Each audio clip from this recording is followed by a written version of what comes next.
Hay un hecho y en el medio muchas interpretaciones.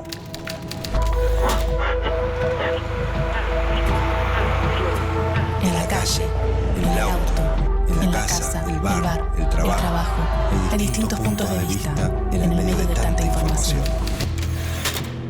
Ahí estamos nosotros, en el medio del ruido. En el medio hay un hecho y distintas miradas. En el medio hay un hecho y muchas verdades. En el medio hay mensajes y miradas. Y nosotros estamos ahí. ¿Qué ves? ¿Realidades? ¿Qué escuchas? ¿Verdades? ¿Qué lees?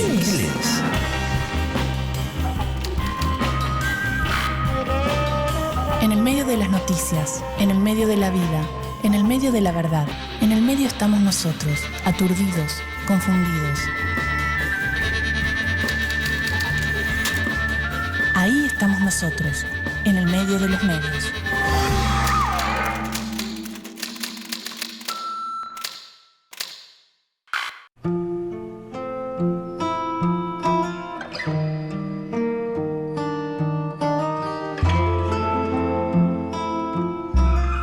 La crónica policial apunta directo a nuestra emoción, apela al impacto que supone el crimen en el inconsciente popular. Sus formas y sus contenidos nos acompañan cada día, reportando e instalando un relato de la realidad. Muchas veces, al ver estas noticias, el espectador tiende a atemorizarse, más cuando se presenta un hecho puntual como un todo absoluto. Entonces, ¿cómo construyen los medios de comunicación el relato policial? ¿Qué es el periodismo policial? Es difícil decirlo, es difícil definirlo porque ya de por sí la denominación de policial es un tanto arbitraria. En el sentido de que uno en ese espacio escribe sobre delincuentes. Entonces sería más acertado hablar de periodismo delincuencial. Suele ser una sección bastante errática porque en todos los lugares del mundo, por ejemplo, en los diarios argentinos, cuando un crimen se comete en un estadio de fútbol, va a la sección deportiva. Cuando el homicida es un funcionario público o un legislador, va a la sección política. O sea, digamos, el periodismo policial sobrevuela toda la actualidad de un país. Es la forma más antigua, quizás, de hacer periodismo como especialidad. Se origina en papeles, crónicas, relatos que desde la Edad Media circulaban por las plazas. Y siempre tuvo una relación con la moraleja, con el orden social, porque se lo puede interpretar como un tipo de noticias que inspiraba el temor a Dios. Porque no olvidemos que el género policial es el gran género inventado en el siglo XIX por las narrativas de la ciudad.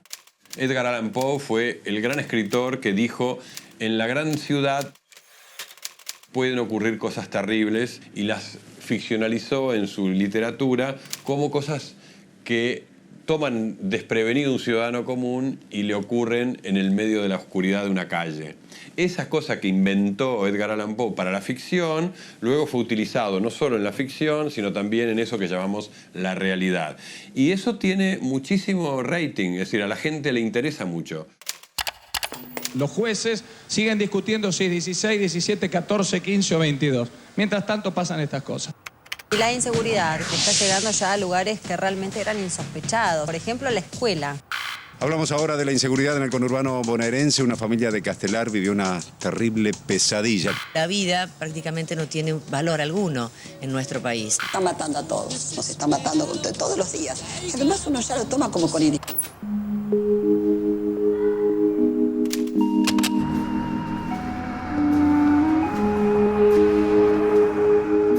¿Por qué el relato policial es tan atractivo para el público y redituable para los medios de comunicación? ¿Cuáles son las características propias del policial que producen tanta fascinación?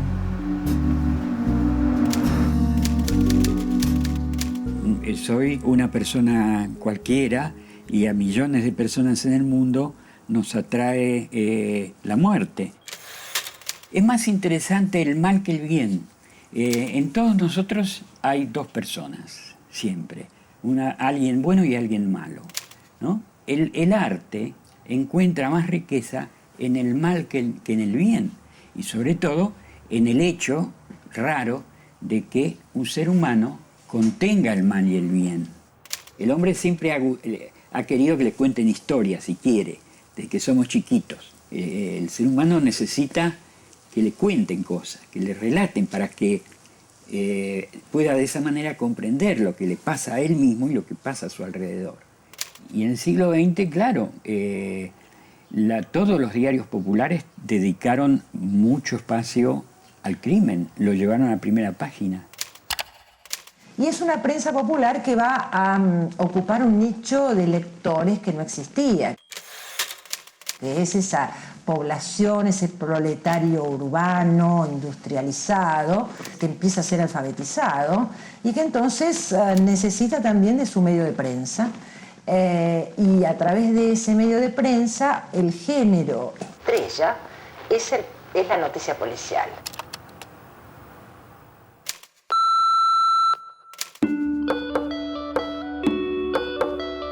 ¿Cómo fue la evolución como género de la crónica policial, desde su aparición hasta nuestros días? Siglo XVI. Las primeras gacetas alemanas y francesas incluyen notas sobre crímenes, dramas familiares y chismes de la realeza. Pero es en la segunda mitad del siglo XIX donde se las considera una forma particular de hacer periodismo. 1895. Los propietarios de los periódicos rivales, el magnate William Randolph Hearst y Joseph Pulitzer, entran en competencia y apelan a un estilo sensacionalista para multiplicar la venta de sus periódicos.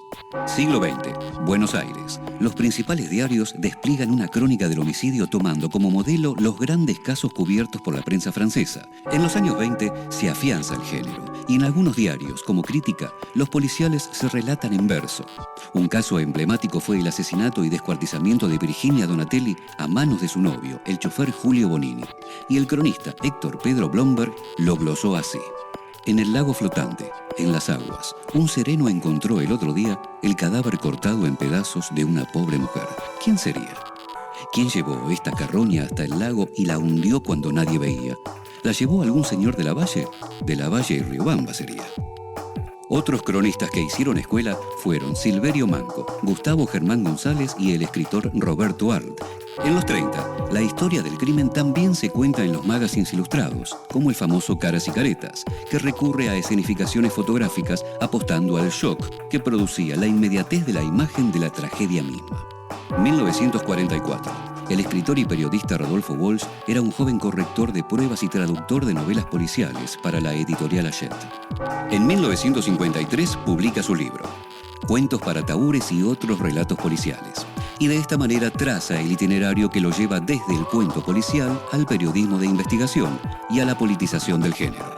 En 1957 edita la novela Operación Masacre, basado en los fusilamientos a civiles en un basurero de José León Suárez durante el alzamiento peronista de junio de 1956.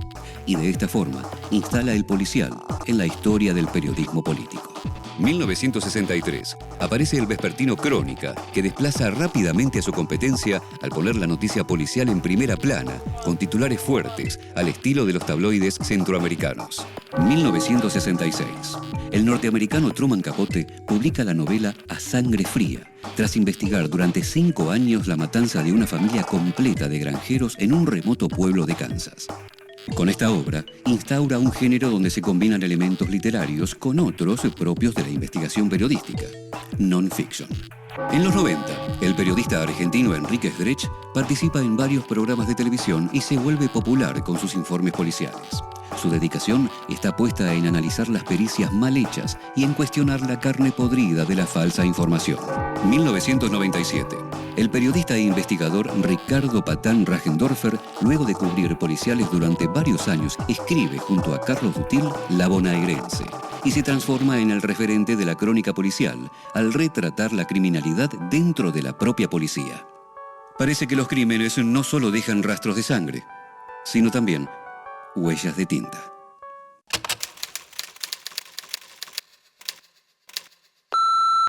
A mí lo que siempre me llamó la atención, por ejemplo, cuando iba a hacer una nota, de un crimen, supongamos, o un hecho violento, era que siempre, por más rápido que llegáramos, siempre estaba la policía primero, ¿no? Y la policía siempre tenía una versión que decir, ¿no? Aunque no lo sepa. La policía, digamos, es el primer narrador de un caso policial, ¿no? Los protagonistas a veces suelen ser marginales, lo cual no quiere decir que sea la única clase social que comete delitos. O están también esos crímenes donde de alguna manera interactúan como dos sectores de la sociedad distintos, ¿no? Podríamos decir la clase media y los sectores marginales, que reciben un tratamiento muy amplio en la prensa, ¿no? Lo que no tiene casi impacto, podríamos decir, son los hechos que ocurren dentro de los sectores marginales, donde los protagonistas son exclusivamente marginales. Si la noticia es un recorte de la realidad, ¿la inseguridad es parte del recorte que realizan los medios? ¿Es un todo continuo, como la prensa publica? ¿O es una sensación temporal producto de intereses políticos? Hay dos cosas. Hay un problema de seguridad, que es un problema real, y hay una proyección de la cuestión, una proyección pública, ¿no? Lo que yo observo recorriendo distintos países de nuestra región es que el problema real de inseguridad es diferente en cada país. Sin embargo, el mismo discurso único de medios está en todos los países, cualquiera sea el índice de homicidio. Se busca el homicidio de la semana, si no hubo un homicidio importante, interesante, cruel, algún psicópata, alguna bestialidad en la semana, se busca el de la semana anterior y se sigue con el de la semana anterior, ¿no? Esto uno se pregunta, bueno, ¿pero por qué pasa? Bueno, es una técnica que se baja de Estados Unidos, de las administraciones republicanas de Estados Unidos a partir de 1980. Pero que es una cuestión interna de Estados Unidos y que lleva a Estados Unidos a tener un sistema penal sobredimensionado como no existe otro en el mundo, una inversión inmensa en millones y millones de dólares en sistema penal, etcétera, y alta tasa de homicidios, por cierto, también. Bueno, ¿cómo se traslada a América Latina? Se traslada a través de la comunicación, pero lo que se traslada es la publicidad de esta inmensa empresa, y no tanto a través de la comunicación de noticias, que serían noticias norteamericanas, no, a través de la comunicación de entretenimientos. Cuidado con la comunicación de entretenimientos, cualquiera que se siente frente al televisor y se pase 10 minutos haciendo zapping, ha visto 5 homicidios.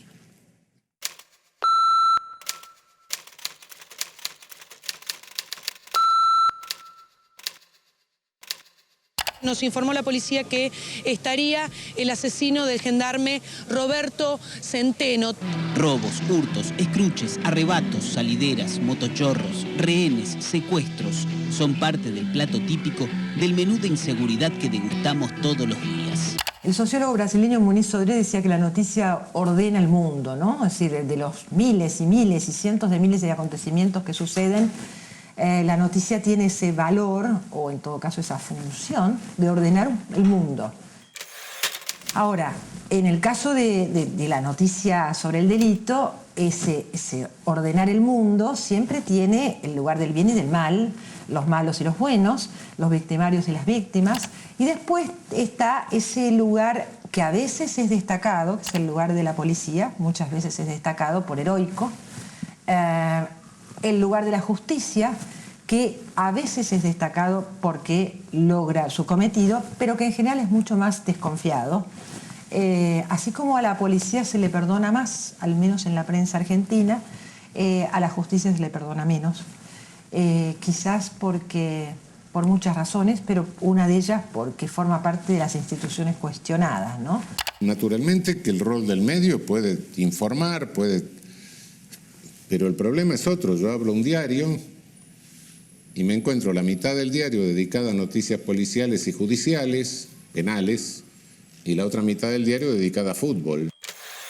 Entonces ya no es que hable, sino que los dos elementos del mundo que me da son esos. Ese es el problema.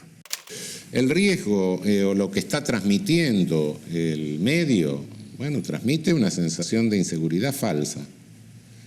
porque la verdadera inseguridad no la transmite.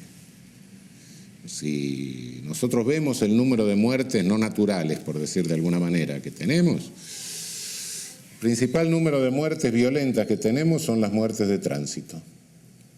A eso siguen los suicidios. A eso siguen los homicidios dolosos, ¿sí?, intrafamiliares e intragrupales. Y después siguen los muertes en asalto. Entonces mejor hablemos del asaltante solamente. Que existe, claro, ¿no? Que existe, claro, por supuesto, y los hechos pasan. Sí, pero en los grandes números, cuidado, porque tan muerto está el muerto de tránsito como el muerto en un asalto, ¿no? Y son mucho más los muertos de tránsito que los muertos en el asalto. Y es la primera causa de muerte violenta en la faja joven de población.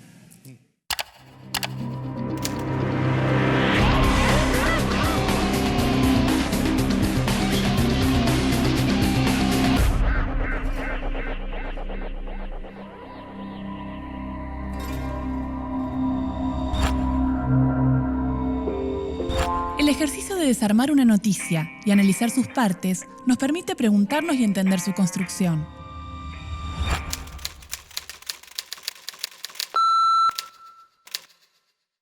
El domingo 26 de noviembre de 2006 es encontrado el cadáver de Nora Dalmaso en su casa de un country privado en Río Cuarto, Córdoba. Los grandes medios de comunicación cuentan el hecho, pero eligen reflejar la vida privada de la víctima en lugar de transmitir los hechos de un caso policial. El asesinato de una mujer con ribetes sexuales. La víctima es hallada desnuda, en el cuarto de su hija y con marcas de ahorcamiento en su cuello. Los primeros comentarios apuntan a un supuesto juego sexual, que se le fue de control al asesino. Nora y su marido. Parece mentira que ahora, ante lo irreversible, aparezcan los secretos.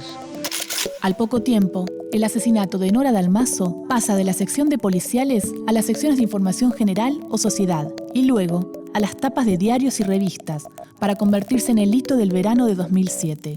De esta forma, Nora Dalmaso, la víctima, pasa a ser Norita, una mujer que es investigada por su vida sexual más que por las causas de su muerte.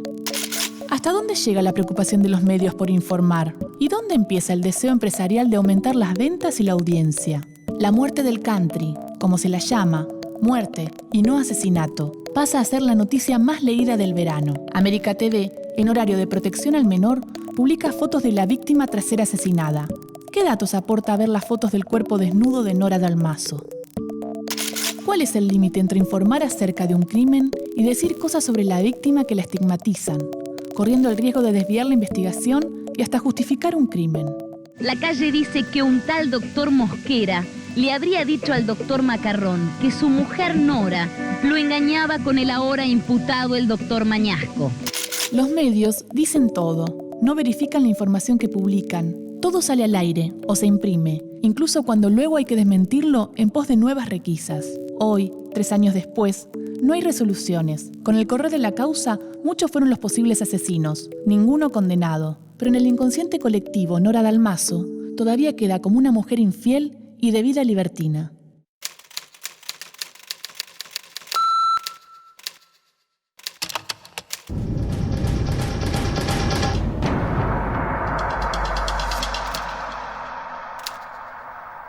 ¿Con quién te enganchas más? ¿Con el criminal que con la víctima? Es que la víctima es muda. Claro. La víctima es muda, no puede decir nada, cuyo secreto nadie puede desentrañar, porque el único que conoce la verdad no está más. Si uno se deja llevar, ¿no? Tiene miedo de que le pase algo a uno, tiene miedo que le pase algo a sus hijos o a gente que quiere, o porque en la otra cuadra hubo un asalto, o porque mataron a alguien que conocía. Eso es natural, eso es lógico. El problema es cómo es la venta de ese tema, cómo se presenta, la presentación de ese tema ante la sociedad, como si la inseguridad siempre, casi sin excepción, fuera el resultado de demasiada libertad. Por un lado, desde luego, se vende inseguridad para luego vender seguridad. O sea, digamos, es un negocio redondo. La ciudad tendrá policía propia. La legislatura lo aprobó anoche con votos del macrismo, kirchnerismo y el socialismo. ¿De cuántos temas interesantes podríamos hablar en el noticiero si no tuviésemos que estar todo el tiempo, todo el noticiero, hablando de inseguridad, robos, asaltos, violaciones o accidentes de tránsito, muertos, malas noticias por lo general? Yo creo que el ciudadano hoy está tensionado, está un poco empujado por un cúmulo de estímulos que a veces van hacia la tranquilidad, otras veces van hacia el nerviosismo, a veces van hacia tener confianza en el país y pensar que el futuro va a ser bueno, y a veces van hacia que la bancarrota está a la vuelta de la esquina. Es decir, la cantidad de cosas que hoy un ciudadano recibe como estímulos va en distintas direcciones. Algunas, como el tema del miedo, creo que va en una sola dirección. Y es que vivimos en una época de miedo, vivimos en una época de inseguridad, a cualquiera de nosotros nos puede pasar cualquier cosa en cualquier momento. Tal vez en América Latina, te diría, lo que más comparte hoy nuestro continente es el miedo. Hay miedo en casi todas las grandes ciudades de América Latina. Hay miedo en San Pablo, hay miedo en Bogotá, hay miedo en Santiago de Chile, hay miedo en México. Tenemos mucho miedo. Ese miedo tiene mucho que ver con las narrativas de la información. Tiene mucho que ver con los noticieros, tiene mucho que ver con la comunicación.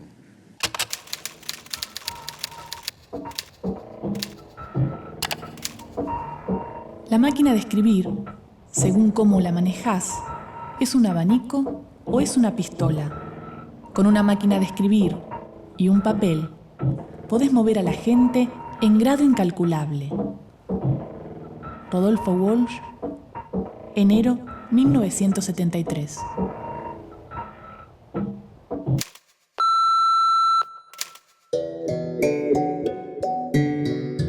La mañana del lunes 10 de septiembre de 1990, en la provincia de Catamarca, encontraron en una zanja el cuerpo desfigurado de una chica de 17 años, María Soledad Morales. Este asesinato marcó un antes y un después en la crónica policial argentina. Detrás del crimen había figuras intocables del poder político de la provincia, corrupción y drogas. Fue el camino de un crimen policial a una catástrofe política. San Fernando del Valle de Catamarca es una ciudad muy chica, donde todos se conocen, y en ese ámbito dicen que uno de los potenciales participantes en los hechos que culminaron con la trágica muerte de María Soledad Morales sería el hijo del diputado nacional del PJ, Ángel Arturo Luque. La investigación, los juicios y el esclarecimiento del caso demoraron años. En 1996 se llegó al juicio oral y las audiencias fueron televisadas. Esta intervención permitió captar un gesto entre los jueces del tribunal que hacía suponer favoritismo a los acusados. El juicio fue anulado. El equipo compuesto por Pablo Spivak, Adrián Reyes y Fanny Mandelbaum investigará e informará paso a paso lo que está sucediendo en Catamarca para lograr el esclarecimiento de este horrendo crimen. Tras 1 año y medio, comenzó el segundo proceso en Catamarca y en febrero de 1998 se llegó a conocer el primer final de la historia. Los responsables directos del asesinato de María Soledad Morales fueron condenados. El rol de los medios en este caso tan emblemático fue vital. En un país que por ese entonces, en pleno gobierno menemista, atravesaba una fuerte dependencia entre el poder judicial y político. El periodismo no solo informó, sino que también colaboró con la justicia.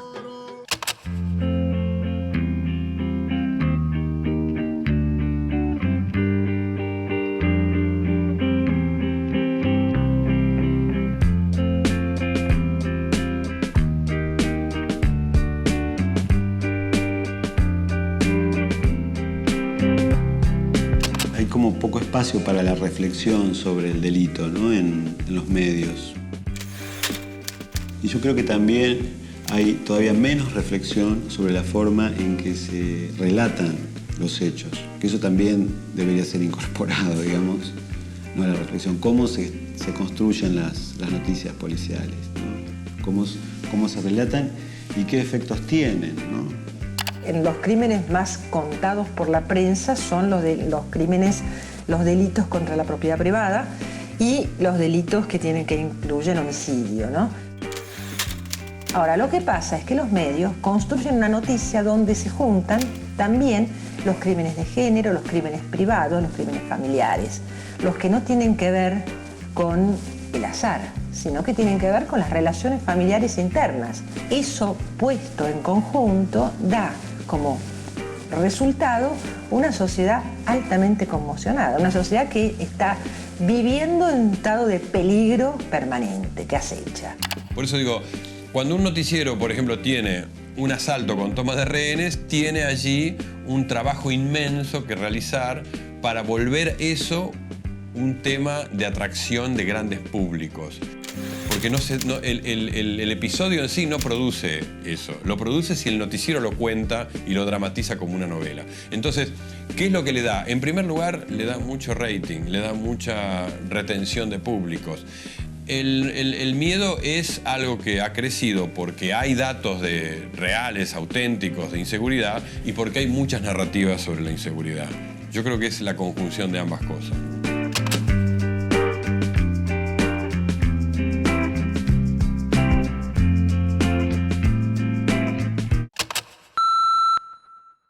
Esto que acabas de ver es solo un programa de televisión, una visión, una opinión, nuestra interpretación de la realidad.